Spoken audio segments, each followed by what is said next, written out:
La petite banque semble tranquille. À part les 3 voitures de police garées devant, rien n'indique le hold-up qui vient d'avoir lieu. Pas de violence, pas de casse. C'est vraiment du bon travail. Lorsque j'entre dans la salle, j'ai quand même une bonne surprise. Hélène Duncan se précipite vers moi et me dit « Lieutenant, une caméra automatique a filmé le hold-up. » Vous pouvez me donner une description du voleur? Elle soupire en frottant ses poignets douloureux. Un agent vient de lui ôter la chaîne qu'il attachait au distributeur à café. Il était brun, de taille moyenne, dans un imperméable beige. Oui. Bref, il ressemblait à quelques millions d'Américains. Vous êtes drôle, s'indigne-t-elle. Vous croyez que c'est facile de reconnaître un individu masqué? Masqué? Oui. Il portait un masque d'enfant, un masque de Blanche-Neige. À mon tour de soupirer. Nous n'irons pas bien loin avec ça. Et ce film? Elle me montre une petite ouverture rectangulaire sur le mur du fond. La caméra est là. Je peux la mettre en marche quand je veux grâce à un petit bouton sous mon bureau. Dites-moi, à propos de boutons, pourquoi est-ce que vous n'avez pas déclenché l'alarme? Je tiens à la vie, moi. Cette alarme fait un vacarme d'enfer. Il m'aurait abattu tout de suite. Évidemment. Je peux pas lui en vouloir.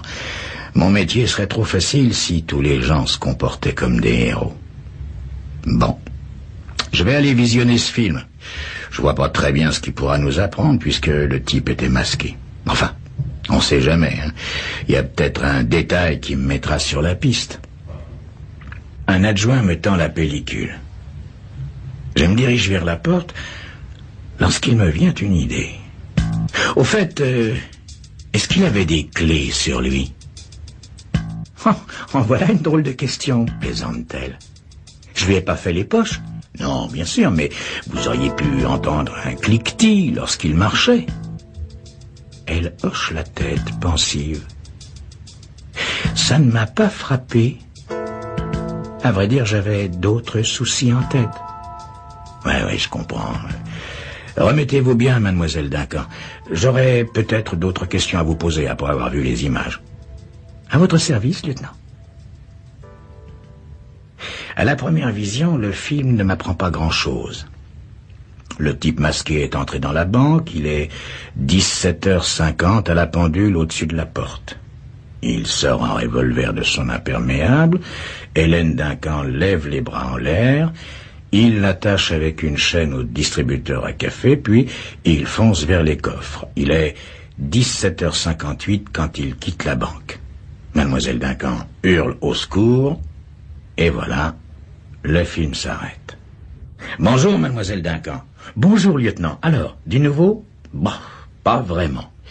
La seule conclusion que j'ai tirée de ce film, c'est que je ne mettrai jamais mon argent dans votre banque. Vous savez, soupire-t-elle, il y a des hold-up dans toutes les banques du monde.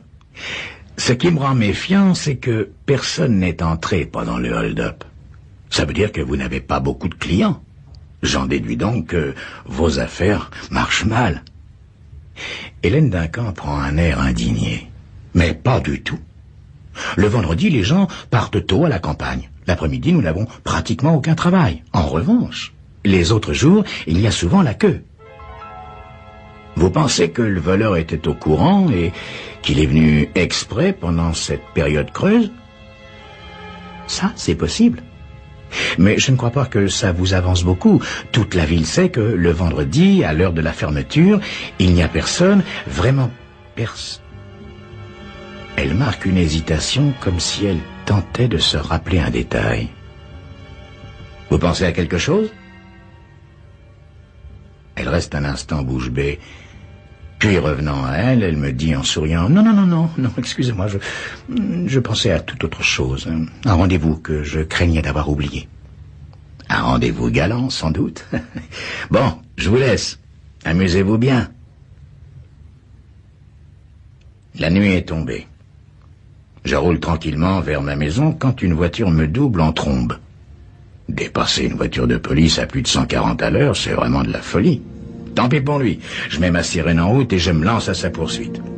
Il continue à foncer pendant près de 2 kilomètres, et soudain, il s'arrête. Je me garde derrière lui, je me prépare à sortir, mais tout cela me semble bizarre tout à coup. Pourquoi ce type m'a-t-il doublé à toute allure? Il avait clairement vu « Police » écrit à l'arrière de ma voiture. Et pourquoi s'est-il rangé soudain sur le bas-côté? Le coin est désert, idéal pour un guet-apens. J'attrape mon P38 dans la boîte à gants, je marche lentement vers la voiture. Le type au volant ne bouge pas. Il attend sans doute que j'arrive devant lui. Il me prend vraiment pour un imbécile. C'est l'un des premiers trucs que j'ai appris à l'école de police, il y a bien longtemps déjà. Les fous du volant se retournent toujours quand un flic les arrête. Ils ont peur. Ils veulent voir si le policier a l'air d'une brute ou s'il y a moyen de s'arranger. Or, celui-ci ne bouge pas. Lorsque j'arrive à hauteur de son épaule, je m'arrête. Je serre mon P38 dans la main et je fais sauter le cran de sûreté. Brusquement, il ouvre la portière et il se jette sur le sol, revolver au poing. Une fraction de seconde avant lui, je tire. Ma balle le projette en arrière. Il tire à son tour, mais son coup de feu se perd dans les étoiles. Lentement, il retombe en arrière. Je me précipite, mais en voyant son regard fixe, je range mon arme. En voilà un qui ne roulera plus qu'à vitesse réduite. En corbillard. Un quart d'heure plus tard, une sirène se fait entendre. Je l'ai prévenu le commissariat. Je ne travaille pas depuis longtemps dans cette ville aussi. Le type que j'ai tué m'est inconnu. En revanche, dès qu'il arrive près de moi, le sergent Spencer affiche un large sourire. Mais c'est cette vieille crapule de Tracy. Celui-là, on peut dire que personne ne le regrettera. Il s'appelle Jim Tracy, lieutenant. Un voyou des environs. Je l'ai arrêté il y a près d'1 an pour un hold-up dans la région. Mais à l'époque, j'ai dû le relâcher, faute de preuves. Et cette fois, qu'est-ce qu'il avait encore fait? Je l'ai pris en chasse parce qu'il roulait trop vite. Mais en fait, je crois qu'il voulait m'attirer dans un traquenard. Il devait être mêlé au hold-up de Wallisfield. C'est moi qui m'occupe de l'affaire. De plus, la banque m'a remis un film du hold-up grâce à une caméra automatique. Il avait sans doute peur qu'un détail me mette sur la voie. Tout cela semble maintenant sans importance, puisque le voleur est mort. Rarement j'aurais élucidé une affaire aussi vite. Trop vite même, me dis-je en roulant doucement vers ma maison. Il reste trop de détails qui clochent. Spencer me dit que ce type vivait ici. Mais alors, il savait comme tout le monde que la banque était équipée d'une caméra. Pourquoi a-t-il pris le risque de l'attaquer? Et puis, je ne vois vraiment pas de quoi il a pu avoir peur. Tracy était méconnaissable dans le film. J'aurais jamais pu mettre la main sur lui. Alors, pourquoi s'est-il jeté dans la gueule du loup? Il faut que je visionne à nouveau cette bobine. La clé de ce curieux hold-up s'y trouve certainement.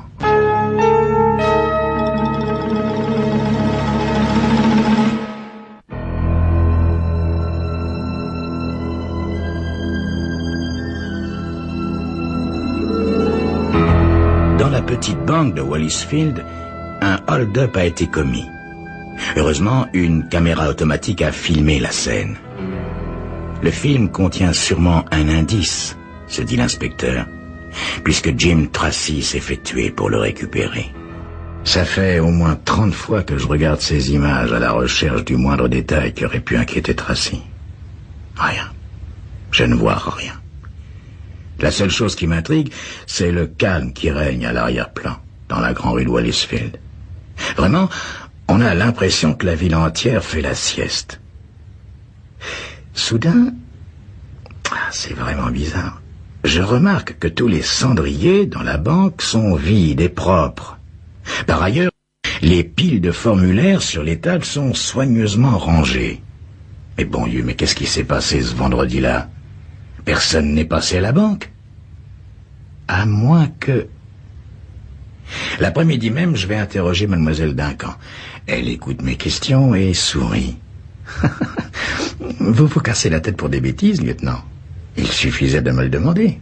Le vendredi soir, je m'ennuie tellement que je range un peu avant de partir. Vous rangez aussi les voitures, mademoiselle Duncan? On n'en voit pas passer une seule dans le film. Tout à coup, elle s'énerve. Enfin, qu'est-ce que vous voulez à la fin? Vous l'avez, votre voleur, non? Je vous ai dit qu'il n'y avait presque personne dans la ville le vendredi soir. Je ne vous crois pas, mademoiselle Duncan. Je vais vous dire, moi, ce qui s'est passé. Il n'y a pas eu de hold-up vendredi dernier. Vous avez mis en scène toute cette histoire avec l'aide de la caméra et je suppose que vous avez fait ça un dimanche matin. Ce jour-là, la rue est déserte. De plus, vous étiez sûr que personne ne viendrait déranger votre petit tournage. Aussi, ce dimanche-là, vous avez simulé un vol avec votre ami Tracy. Ensuite, vendredi, il vous a suffi de vous attacher au distributeur à café. Vous avez appelé au secours après avoir pris soin de mettre le film dans la caméra. Et voilà. La police s'est lancée à la recherche d'un voleur alors que l'argent était tout simplement caché dans la banque. Je suppose que vous l'avez emporté tranquillement le lendemain. Bravo, mademoiselle. C'est vraiment un plan magistral. La jeune femme a semblé paniquer un instant, mais elle s'est vite reprise. Elle est vraiment très forte. Maintenant, elle sourit. On dirait même qu'elle me nargue. Vous êtes d'une rare intelligence, lieutenant. Quel dommage vraiment que vous n'ayez pas la moindre preuve. Tout ce beau raisonnement et pas le moindre petit élément pour le confirmer. Oh, c'est vraiment trop bête. C'est vrai que c'est bête. Le soir même, je regarde encore une fois le film jusqu'à en avoir mal aux yeux. Mais il n'y a pas le moindre indice, pas le moindre détail qui puisse indiquer qu'il a été tourné un dimanche. À l'évidence, je n'arriverai pas à coincer mademoiselle Duncan, d'autant qu'elle a donné sa démission de la banque. Elle part demain soir pour une destination inconnue. Le lendemain matin, après avoir encore passé des heures à m'esquinter les yeux sur cette fichue bobine, je sors me promener un peu. Il est midi. Des gamins sortent de l'école et courent autour de moi. Il y en a un qui joue tout seul avec un ballon. Comme je passe à côté de lui, il me le lance. Je le lui renvoie en riant. « T'as l'air embêté, me dit-il. »« Eh oui, bonhomme. Je connais une fille qui a commis un crime, mais je ne sais pas comment l'arrêter. »« T'es détective ?» me demande le gamin les yeux. « Eh, mais tu vois, contrairement à ce qui se passe dans les films, on ne trouve pas toujours la solution. »« C'est parce que tu t'y prends mal, réplique-t-il. Ou alors t'as pas de chance. Les détectives dans les films, ils ont toujours un coup de chance dans les 5 dernières minutes. » Nous marchons ensemble. Je l'accompagne vers sa maison. Il me parle de ses cours, de ses récréations, de ses soirées. Soudain, une phrase qu'il me dit m'arrête net sur le chemin. « Ça y est. J'ai trouvé. »« Qu'est-ce qu'il y a ?» me demande le garçon. « Rien, petit, rien, mais grâce à toi, je vais pouvoir arrêter la criminelle. Tu vois, tu as été ma chance. » J'ai pas le temps de lui expliquer, tandis qu'il me regarde les yeux écarquillés. Je lui fais un petit salut de la main, puis je cours en sens inverse. J'avais peur qu'Hélène Duncan ait changé d'avis et qu'elle soit partie à l'heure du déjeuner. Heureusement, elle est toujours là, derrière la vitre, à sa caisse. Lorsqu'elle me voit, elle me fait un petit signe moqueur de la main. J'entre dans l'agence. Près du comptoir, devant elle, il y a 2 grosses valises. « C'est gentil de venir me dire au revoir, me dit-elle. »« Où partez-vous ?»« Au Mexique, pour commencer.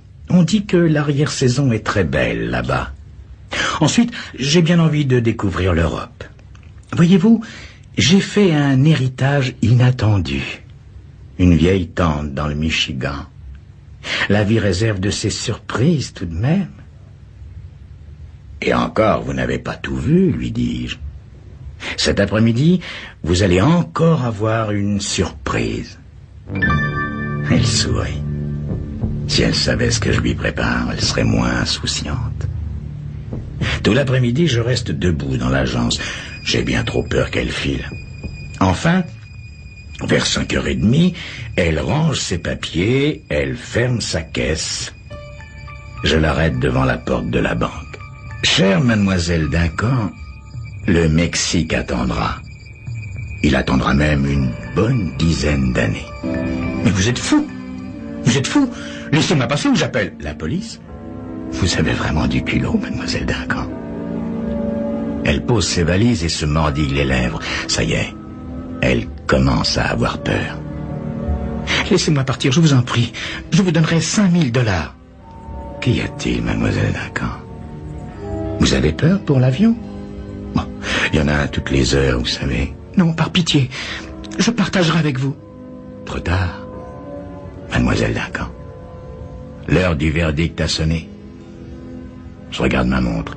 5h53. Dans 2 minutes, la jeune femme sera confondue. J'ai fait une erreur, lui dis-je. Je me suis obstiné à chercher dans le film la preuve qu'il était tourné un dimanche. Et puis aujourd'hui, j'ai compris qu'il valait mieux prendre le problème à l'envers. Je vais donc vous démontrer que le fameux hold-up n'a pas pu avoir lieu un vendredi. Et je vais vous le démontrer maintenant. Il était exactement 5h55. Soudain, des cris percèrent le silence, et bientôt, 2 par 2, des enfants passèrent devant la banque. Ils vont au stade pour le cours de gymnastique. Tous les vendredis que le bon Dieu fait, les enfants de cette école sortent à 6h moins 5 pour aller faire du sport. C'est un de mes jeunes amis qui me l'a raconté.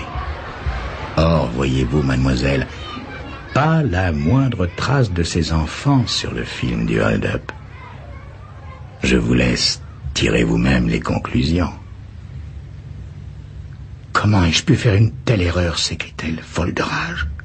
En plus, je vous ai mis sur la voie. Lorsque vous m'avez demandé s'il y avait personne dans les rues le vendredi, j'ai eu un instant d'hésitation parce que je me souvenais de ces satanés gamins.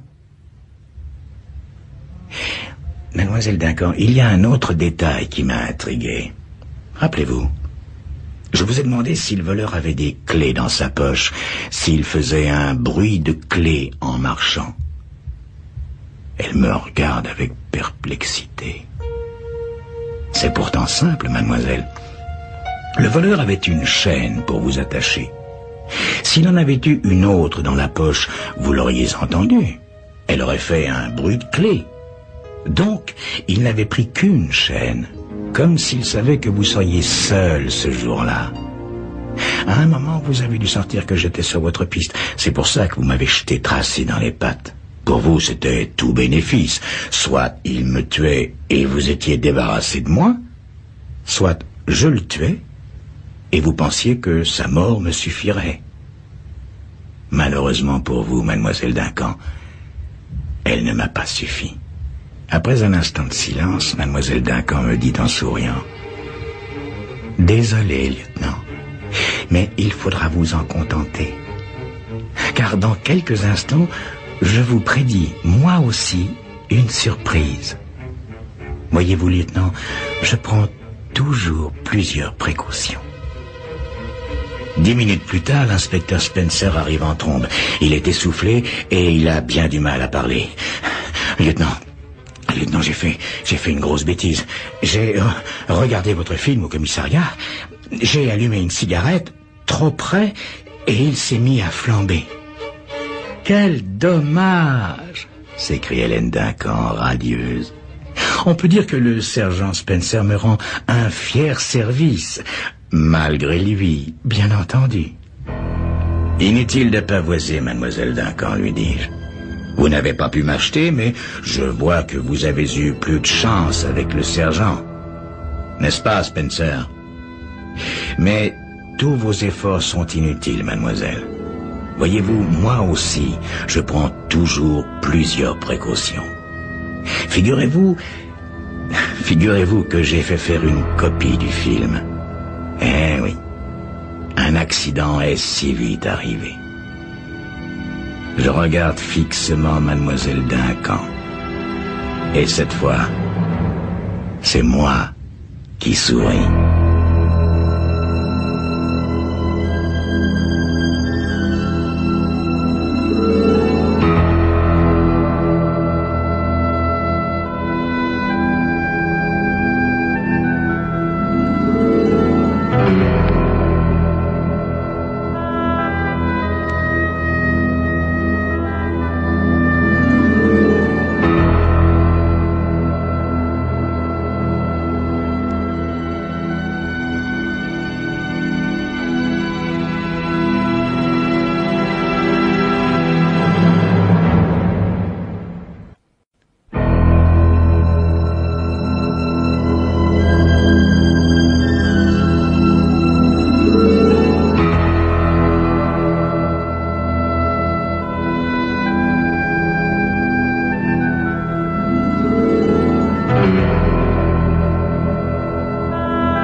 whisky, monsieur? Parfait. Eau plate ou gazeuse? Sec? Très bien. Je vous sers ça avec des olives et des amandes salées pour accompagner le tout. Mais oui, c'est calme à cette heure-ci. Oui, en fait, ça l'est tout le temps. Mais moi, ça me dérange pas. J'aime ça. Puis les clients aussi. Ils apprécient mon bar. Le plafond avec ses solives apparentes, le comptoir en tête luisant comme un miroir. Et surtout l'ambiance. Ah, l'ambiance. Tout est là, monsieur. Ici, ils se sentent un peu chez eux. Non, je parle des habitués, bien sûr, pas de ces types qui entrent en coup de vent, avalent n'importe quoi à toute vitesse et repartent se faire pendre ailleurs. Non, ceux-là, je les sers parce qu'il faut bien vivre. Mais les habitués, c'est autre chose. Je les bichonne. Et ils le sentent et ça les entraîne à me faire des confidences. Tant moi, je leur demande jamais rien, remarquez. Non, c'est eux qui se laissent aller. Parce qu'ils sentent en confiance et que ça leur fait du bien. C'est rare de nos jours de trouver quelqu'un à qui causer, à part les prêtres, les psychiatres et nous, les barmen. Oh, j'en entends des choses, croyez-moi. Puis pas seulement des histoires de types qui ont été plaqués par leurs femmes ou ruinés par leurs percepteurs. Non. J'ai droit à des tranches de vie bien saignantes, monsieur. Et parfois même des trucs extraordinaires, incroyables. Ah, je vous vois sourire. Vous êtes sceptique, hein? Ben, vous avez tort, je vous assure, monsieur. Tenez, par exemple, vous voyez ces deux types là au fond de la salle? Non, vous retournez pas. Jetez simplement un petit coup d'œil dans la glace, là, ce sera aussi bien. Vous les voyez? Bon, le gros, au crâne chauve comme une boule de billard, c'est Monsieur Georges. Oui, comme il a un nom compliqué, le prénom ça va plus vite. L'autre, Thomas, le petit tout maigre là, c'est à peine s'il touche son verre. Et encore, c'est de la bière. Ah oui, je vois bien que vous vous dites, ces deux-là, ils ressemblent à tout le monde et à n'importe qui. Eh ben, figurez-vous que vous vous trompez lourdement, monsieur. Pourquoi? Parce qu'ils ont été mêlés à un coup fumant. Une arnaque d'enfer. Parfaitement. Vous savez, on raconte dans les journaux que le crime ne paie pas, hein? Eh ben, ces deux types-là sont une preuve vivante que si. Leur histoire, elle se déroule dans un petit bled de la Nouvelle-Angleterre.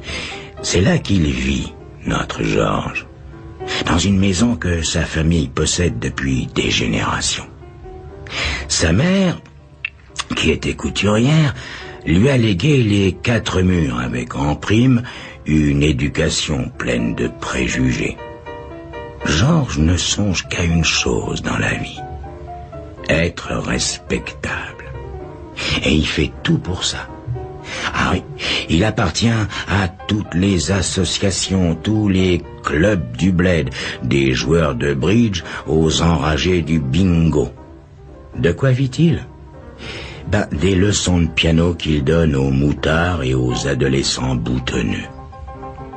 Bien sûr, ça rapporte pas des masses et notre Georges ne roule pas sur l'or. Mais, comme il dit, bonne renommée vaut mieux que ceinture dorée.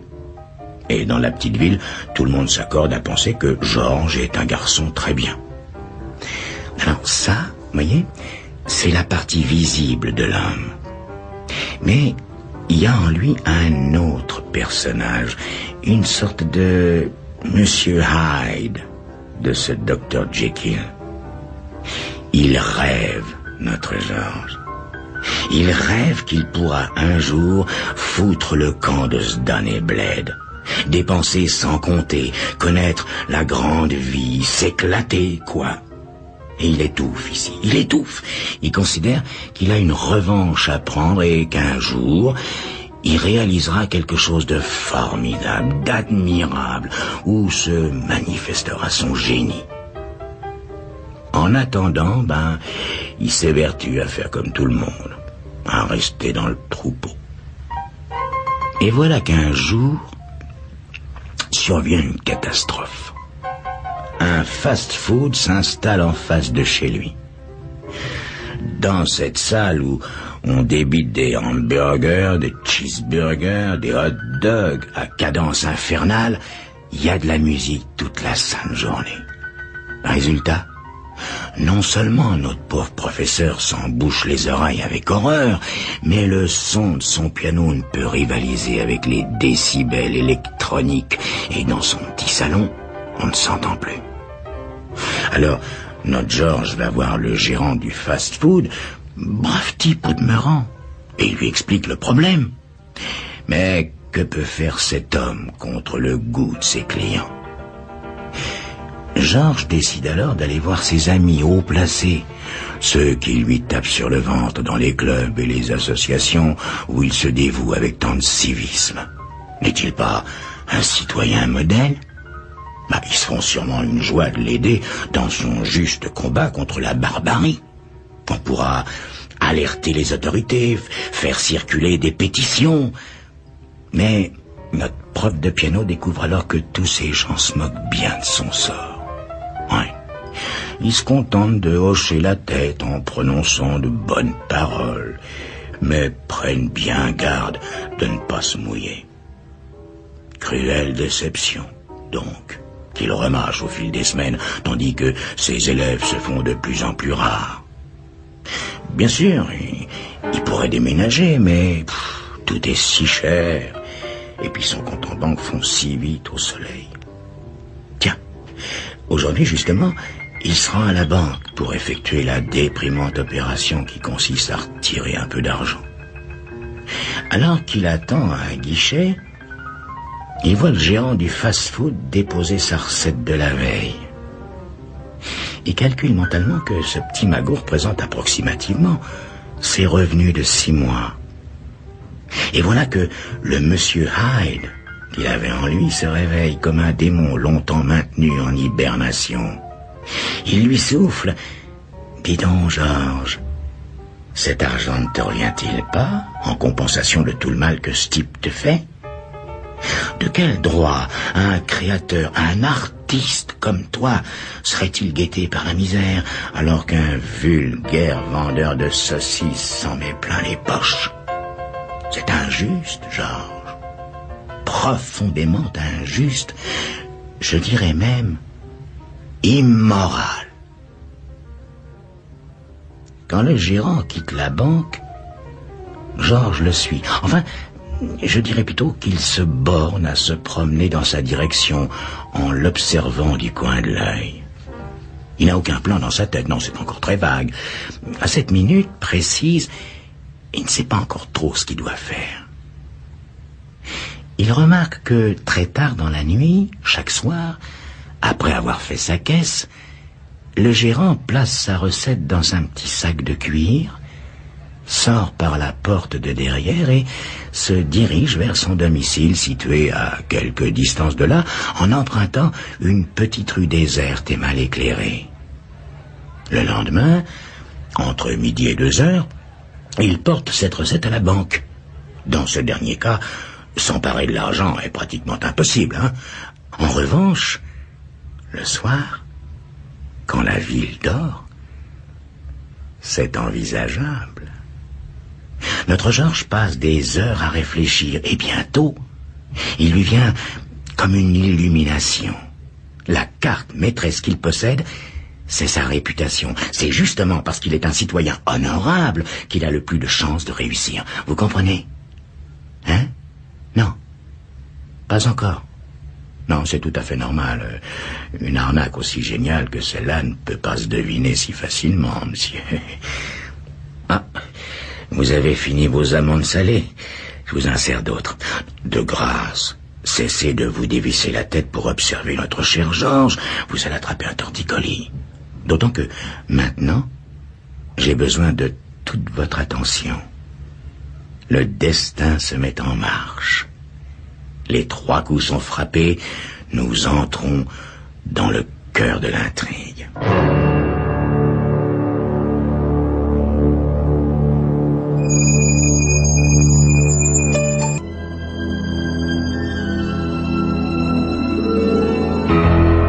respectable et respecté, vivant dans une petite ville de la Nouvelle-Angleterre, professeur de piano de son état, a décidé de voler la recette d'un fast-food sans risquer de se faire prendre.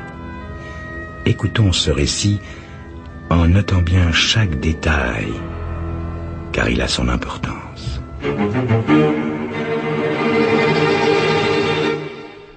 Un soir, Georges ferme les rideaux de son salon et place sur le tabouret de son piano un vieux mannequin ayant appartenu à sa maman.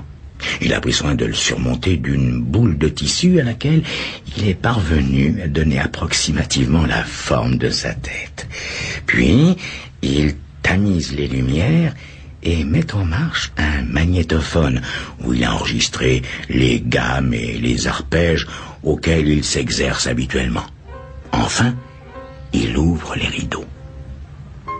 Pour tout observateur de l'extérieur, il ne fait aucun doute que Georges est chez lui et joue du piano. Il sort ensuite par derrière et se dissimule dans la petite rue déserte et mal éclairée qu'emprunte habituellement le gérant du fast-food. Il a mis un masque, une sorte de loup, qui dissimule ses yeux mais laisse à découvert le bas de son visage. Bientôt, Georges entend les pas du gérant. Est-il anxieux? Son cœur battit la cour doublée dans sa poitrine? Pas le moins du monde. Avant de partir, lui qui est un modèle de tempérance et fait d'ailleurs partie de l'association anti-alcoolique de la ville, il a bu quelques gorgées d'un excellent cognac français. Non seulement ça lui a donné un moral d'enfer, mais ça fait partie de son plan. Voilà le gérant qui se rapproche. Il parvient à sa hauteur, du pas calme de celui qui ne se doute de rien. Georges bondit et lui enfonce dans le dos le canon d'un revolver de gosse. D'une voix aiguë, une voix de fausset, il lui crie qu'il le tuera s'il ne lui donne pas son argent. Ensuite, il le bâillonne et lui lie les chevilles et retourne tranquillement chez lui par le même chemin. Il ne reste plus qu'à fermer les rideaux, faire disparaître le mannequin et reprendre sa place.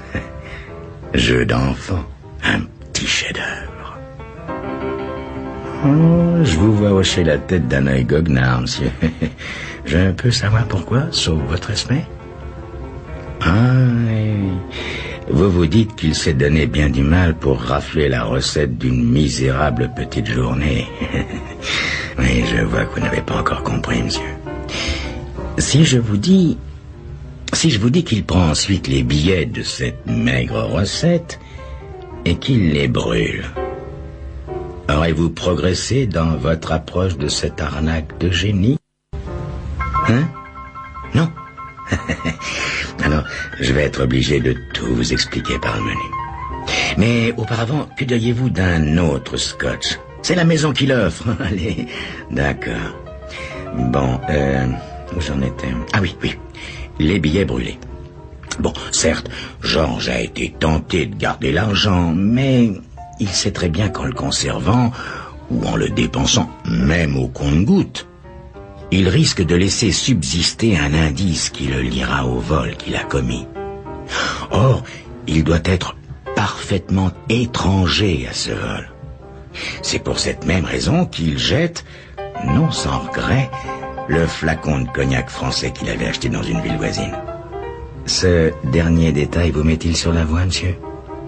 Pas encore. Aucune importance. Les choses ne vont pas tarder à se préciser. Je vous le garantis. Dans les jours qui suivent, Georges ne change strictement rien à ses habitudes de vie. Il retire parcimonieusement de l'argent à sa banque. Il ne prête qu'une oreille distraite aux rumeurs qui courent concernant l'agression dont a été victime le malheureux gérant. On dit que le shérif Bradley est sur une piste et on lui fait confiance. C'est un as. Et puis, au bout de la semaine, les choses changent brusquement. Le gérant du fast-food voit arriver un soir un nouveau client, qui n'est autre que Georges. Il semble avoir bu. Sa voix est aiguë et son haleine fleure bon le cognac. Que croyez-vous qu'il va se passer? Le gérant sent naître en lui des soupçons à la vue de cet homme dont le bas du visage, l'haleine, la voix lui rappellent son agresseur. Georges semble le regarder d'un air goguenard, le provoquer même, voyez? Bientôt, le gérant en est sûr. Son voleur n'est autre que ce satané professeur de musique qui s'était plaint auparavant d'être empoisonné par ses décibels. Mais oui, il en est sûr, il en mettrait sa main au feu. Alors un soir, il s'arrange pour le faire boire. Et Georges, à demi-mot, lui laisse entendre qu'il est effectivement l'auteur de cette agression. À la place de ce brave gérant, qu'auriez-vous fait, monsieur? La même chose que lui, je suppose. Il appelle le shérif. Et voilà le shérif Bradley qui débarque avec son grand chapeau sur la tête et son air faraud et passe les menottes à Georges. Notre héros, lui, se retrouve sur la paille humide d'un cachot. Il clame son innocence, mais personne ne l'écoute. Ses amis se détournent de lui. Son nom est rayé de toutes les associations dont il fait partie. Il est la honte de la cité. Durant le procès, le gérant affirme de nouveau que Georges est bien l'homme qui l'a agressé et dépouillé. Seulement, cette fois, il a en face de lui l'avocat engagé par notre professeur de piano. Un ténor du barreau, de l'espèce coriace, qui se fait une joie de mettre en pièces l'accusation. « Messieurs, explique-t-il aux membres du jury, remarquons que l'agression s'est déroulée la nuit, avec pour seul témoin la victime, au moment où, justement, mon client jouait du piano dans son salon. Et cela, des témoins passant dans la rue, des voisins peuvent l'attester. Quels sont les éléments qui permettent au gérant d'affirmer que c'est Georges l'agresseur? La voix aiguë? L'haleine sentant le cognac français? Le masque dévoilant le bas du visage? Mais enfin, vous avez pu constater que Georges a une voix tout à fait normale. 10, 20, 30 témoins de moralité vous diront qu'il ne buvait jamais. Et d'ailleurs, on n'a pas trouvé trace d'alcool chez lui. Quant au fait de dévoiler une partie de son visage, il faut être idiot ou fou pour le faire quand on agresse quelqu'un. Et mon client n'est ni l'un ni l'autre. Et je n'en dirai pas autant de son accusateur. Il affabule, c'est évident, il affabule. Non, messieurs, tout cela ne tient pas. Bien sûr, monsieur, notre cher Georges a été acquitté et, sous les ovations du public, part-il marcher. Seulement, il considère qu'il a été traîné dans la boue à cause de ce procès, que son honneur est souillé, qu'il a subi un préjudice moral. Aussi, le plus logiquement du monde, il... Ah, je vois votre œil s'allumer, monsieur. Vous avez compris, je pense. Hein? Eh ben oui. Notre héros assigne le gérant en dommages et intérêts. Et il gagne, bien sûr. Hein? Combien? Un gros paquet. 65 000 $. Pas mal, non? Avec en prime la même somme payée par le shérif Bradley pour séquestration arbitraire. Coup double, le jackpot. Bien sûr, comme le gérant ne roule pas sur l'or, la société qu'il emploie, histoire de préserver son image de marque, apporte une bonne partie de l'argent et le vire aussi sec. Et d'un. Même chose pour le shérif. La ville paie les pots cassés et l'envoie cultiver ses choux, lui aussi. Et de deux. Génial, non? Je vois qu'il y a là quelque chose qui vous intrigue, monsieur. Pourquoi je vous raconte tout ça? Bon, il risque rien, Georges, vu que 10 ans se sont passés depuis cette affaire et qu'il y a prescription, comme on dit. Il dort sur ses deux oreilles, tranquille comme Baptiste. Hein? Depuis combien de temps il est dans le coin, Georges? Bon, 2 ans à peu près.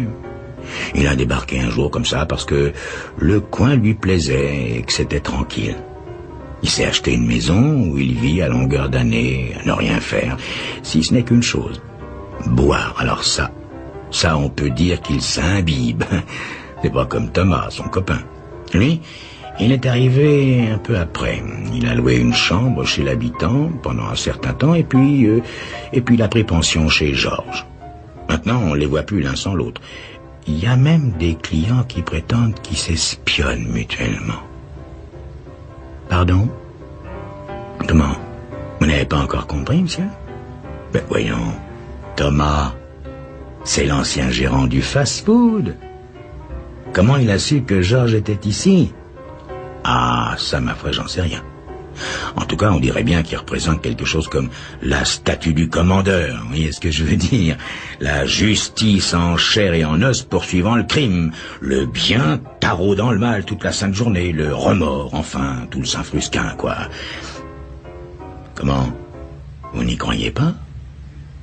Vous pensez qu'ils ont monté le coup tous les deux, dès le départ, pour se procurer le pactole? Oh, c'est pas ordinaire, dites donc ça. Vous êtes le premier à me sortir ça.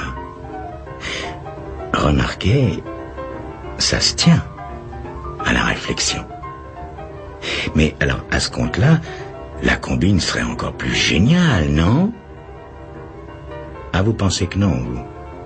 Oui, parce que, à votre avis, ils sont maintenant condamnés à dépenser le fric ensemble en s'espionnant mutuellement, tels deux forçats liés par la même chaîne. L'image est belle, monsieur. Très belle. Mais alors, ça voudrait dire que bien Malachi ne profite jamais, comme me serinait ma maman quand j'étais gosse. Bon, pourquoi pas? Ce serait assez moral, au fond. Ici, notre barman interrompt son récit. Dans le fond du bar, Georges et Thomas semblent se disputer. Ça leur arrive très souvent. Alors le barman leur crie « Georges, Thomas, allez régler vos comptes ailleurs, je veux pas d'histoire ici. » Les deux hommes le regardent fixement, puis Georges a un large sourire.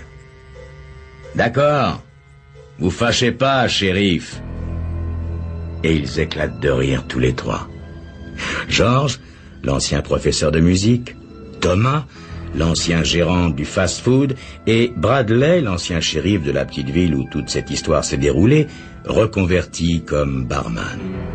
Il rit en se tenant les côtes, comme trois bons copains qui ne se sont jamais vraiment quittés, comme trois complices qu'ils sont et resteront toujours, liés par la plus étonnante, la plus géniale des arnaques.